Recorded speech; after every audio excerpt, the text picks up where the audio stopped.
Hey, good evening. This is Joe Cash, and I'm live from Augusta, Georgia, Miracle Ear Center. But I'm in the process of putting together a video, an interview that we did with a gentleman by the name of Calvin Jones.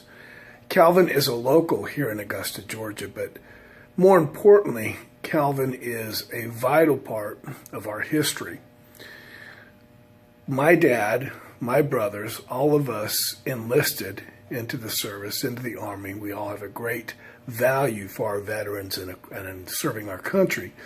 But yesterday, I can say within 27 years of dealing with the precious people we do, Mr. Jones he's just a diamond of an American and one of the humblest men I've talked to.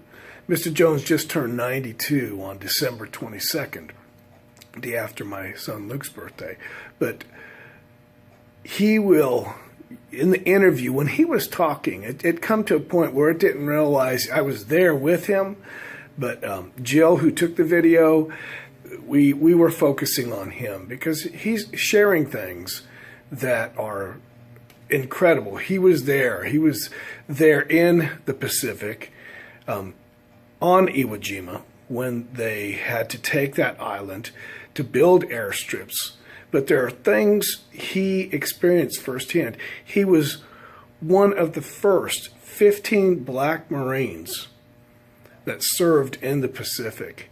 But more incredibly, he is one of 300 of one of the highest honor medals, which simply he calls a gold medal. But to give you the idea of significance, the first one was awarded to General George Washington. So just try to think of that in perspective. As I piece this together, the audio is a little weak, but I'm going to try and work with that a little bit for you. But I encourage you, he's just a precious man, a precious part of history, and he relives some of the situations that they endured on that island before Japan finally surrendered. So, hey, take your time with this. It's definitely, I wish this should be what they teach in history. This should be what they give our kids in school. This is what we really need to know. This is the real story of America. I mean, it's an incredible part of our history of some of the bravest men and women, and that he brings to real life. Average life over there of guys giving their life, and women too. There were nurses and so forth that this happened with too. Average life of what he could calculate somewhere between 19 and 20. And think about that. I've got my oldest son Caleb is 24. My middle boy Josh was 21. Right in that age range, my son Luke, who just turned 18 on the 21st. I mean, these were the guys that were there, as young as 17 through 21 average age of the men and women that gave their life for this country in World War II. So, hey, he's a patient, but most of all, he's a precious part of our history. I just encourage you in that. I'll piece it together. This will be the introduction. But thank you so much. This is Joe Cash from Miracle Ear in Augusta, Georgia. God bless you. God bless America. We had 5 two-star generals coming through. Now, President Obama was supposed to give us the medal, but he was in Atlanta at the time. And the commandant of the Marine Corps was the one who gave us the medal. We appreciated him better because he knew more about us than President Obama did. So that's why we appreciated him more, because he knew more about us than he did. Maybe we won't talk about that. We'll get close. But we were glad to get the commandant of the Marine Corps to give us the gold medal. Well, I'm going to go ahead and just kind of open up. One thing I hated about that, but they had to drop it because if they hadn't. Now, I'll give you another piece of information there. General Buckner, when he got killed out there, General Buckner came down and asked General Wood to go up to the front line with him. But General Wood didn't allow us to call him General. You call him Woody or Louis. You better not call him General now. You and him go get into it. But anyway, he asked John Wood to go to the front line with him. And John Wood told him, said, John, I'll drop you all the bombs you want, but I have no business up there on that front line. So he left that morning. About 10:30, 11 o'clock, we got a message that a mortar hit him. Blowed him all in. They brought him in down there in a punch, all blown to bits. The first one, and now how many since then have been given? Do you know since then, from George Washington to here? Have there been many besides you that got that gold? It was 300 of us. Okay, 300. It was okay. 300 of us. So one of 300. That went in. We was the first. I went in with the first group. That was back in World War 42. Okay. With the first group, and when we went in with the first group, then I went to Cooks and Baker School, graduated from that. I'm gonna tell them we'll be with them in a minute. And we'll Okay. Start, okay. Sent me, the reason why they sent me to Cooks and Baker School, because I was going to Cherry Point, North Carolina, where I would be feeding nothing but officers. There will be no enlistment. Well, they had enlistment, but in my area, it was nothing. It could be another pilots. And all these guys, when these guys go out training, and you miss one, you know that is like losing some part of your family. There, you know? Yes, sir. Then after we left Cherry Point, we went to Guadalcanal. I went to Camp Pendleton and Melma, but now I was not allowed on the post of Camp Lejeune, North Carolina. I was not allowed on the main post. We had Quonset huts right outside the gate. Now, if you took me inside that gate, you know what was going to happen to you. You know, you were going to be called every kind of name that was in the book. Wow. For taking me inside that gate. So we was never allowed in Camp Lejeune. When I got to California to Camp Pendleton, we was not allowed on the base there. We was allowed in the transit area until we boarded ship for Guadalcanal, and we floated around out there on that water for 17 days going to Guadalcanal. We had to zigzag all the way. Mm-hmm. We couldn't go straight. We had to zigzag all the way on account of torpedoes or whatever. We had to zigzag. Well, when we got to Guadalcanal,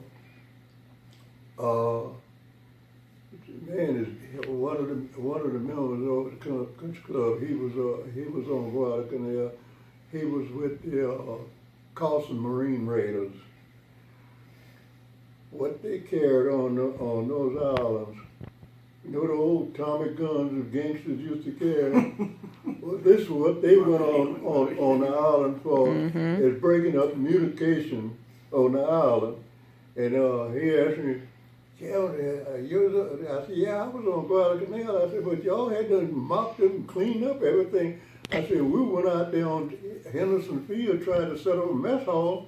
I said, every time we set the mess hall up, the Japs come along and blow it up and blow up the airfield out there. I said, it kept us busy all the time. So when we left there, we went to Palouse. We got to Palouse. I was wondering why Palouse was a beautiful, pretty flat piece of land, no trees or no nothing on it, just pretty white sand. All they had on there was buildings that where, you know, we put, and the reason why they had those buildings there, they was for those guys to come in and refuel and take off, because they could not go back to carriers. Right. They would come in and refuel and take off. And we left there and went to Hawaii and to regroup. And where my camp was, a mile and a half on background in there, that's where Obama was born at. Wow. Well, Obama How do you was like born that history? Wow. like a mile and a half from my camp. And when we left there, we got orders. We were supposed to head for Iwo Jima. But when we got there, they had secured, and all you could see was the big flag. We didn't see the little flag they put up, but we saw the big flag going up. And when we after we said, then we got orders. We're reliving it right now. Yeah, we got orders then to continue to Okinawa, and we continued for Okinawa. And little before we got there, that Easter Sunday morning, we got a message that President Roosevelt had died. And when we got there, we sat out there. We had I was boarding a barge going on the third wave, but we couldn't go in because we had to sit and wait till those guys get through the salt. Okay, they would send the tin cans. Well, you know, I don't know whether you know what a tin can we're talking about. It's a little small destroyer, escort. We call them little small. They go and draw the fire. And when they draw the fire, then they send the big destroyers around. And when they go out and get the target where that fire is coming from, then the big boys pull in. Wow. And I had to sit next to a battle wagon there for about an hour and a half or 2 hours. That's why I come up with the hearing. Every time you see them 16 doing like this, look out, boom. You sit there for about an hour and a half before you can go in. Then you made a fake landing on the south end of Okinawa. Made a fake landing, just pulled everything to the south end, and we went to the north end and come in. The Marines drilled halfway down before they got to for the action. And you feeding these guys, these pilots every day. You're feeding them, and you know, like I told you once before, it's just like losing part of your family. But when you go, I had them to sit up over at the country club, 3 chairs sitting in front of me. I said, you know, when these guys go out on a mission, and somebody don't come back and fill one of those chairs, I said, you know, you don't realize that you're losing part of your family when you go, because you're used to talking to these guys every day. And the average one of those little young fellas, I don't think it was 20 years old. The average pilot was flying out there. And well, when we sit out there, and then when we finally did get in on the island, we got the mess hall built up, and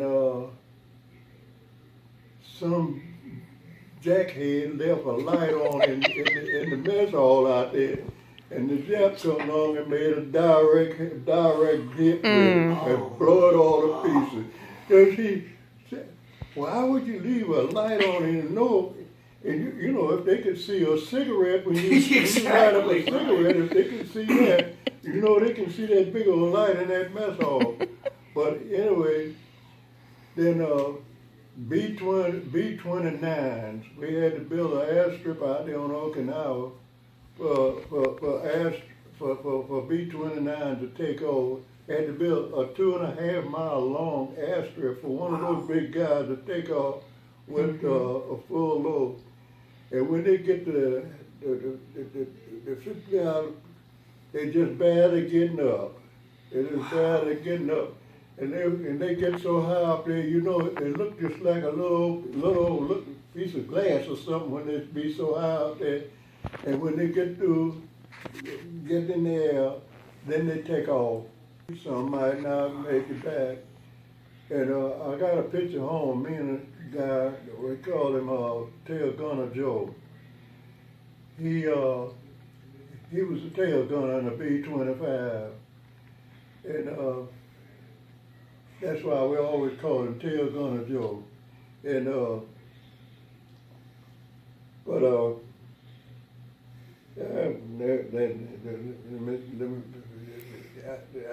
when I get to thinking, you know, I have to stop. Right.